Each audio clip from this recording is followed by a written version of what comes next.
Hi folks. Well, tonight's update is interesting, and here's the good news. I just finished facing off the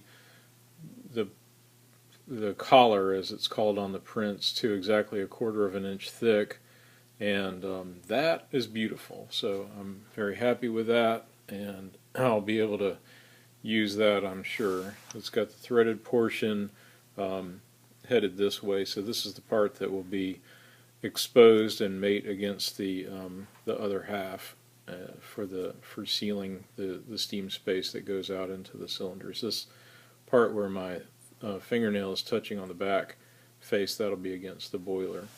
So that part is good and a happy circumstance. So as you notice, I've got this thing in a little 3-jaw chuck. It's actually a 5C 3-jaw chuck.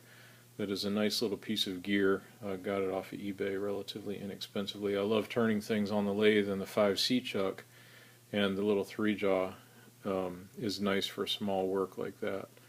So the tough part of the story is this. As you may remember, last night I had it chucked in the 4-jaw with the jaws about where my index finger is tapping here, and there was no gruesome scar on the outside of the piece, as you may recall also. It was chucked in 3/8 of an inch, which happens to be right where the deep gruesome scar is. And I'll show you the real gruesome part here.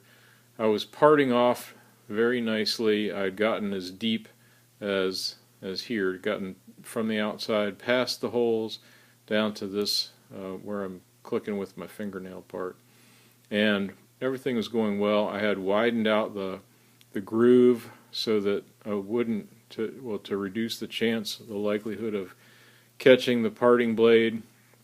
Everything seemed to be going very smoothly. All I had to do, I'd gotten clear of these holes with the intermittent cut, and thought ease on in there. I was feeding it very, very slowly, turning it a slow RPM, and the cutoff blade, as I mentioned last night, it has all that stick out, the blade protruding. It just caught in the brass, and when it caught in the brass, the 4-jaw chuck kept on going, so it spun around and made this deep scar. And then finally something gave, which was the cutoff blade, and the cutoff blade gave, it broke, and then the piece came out of the 4-jaw chuck.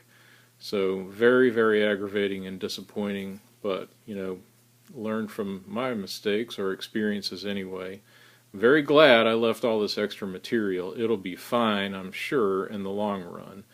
The holes all match up, the 5/16 inch hole. The steam ain't going to know that this mistake happened when it's all bolted together. So what I'll do next time I'm out in the shop, I'll clean up the scar thing so that I can chuck it in a 3-jaw chuck, maybe this one with different jaws in it, or the 3-jaw chuck that goes on the lathe, and set it in. I'll have to clean up the rim that got raised on there, set it in so that it's parallel, and then just face off the back so this is 3/8 of an inch thick.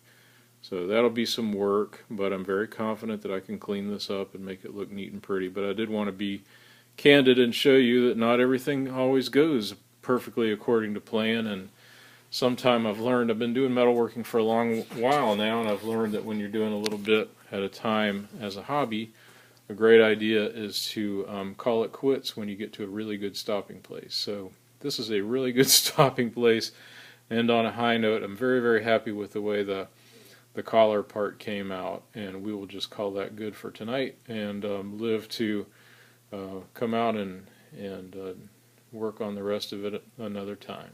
So I will keep you posted. Thanks for watching. I hope you enjoyed the humor and the candid approach. Take care.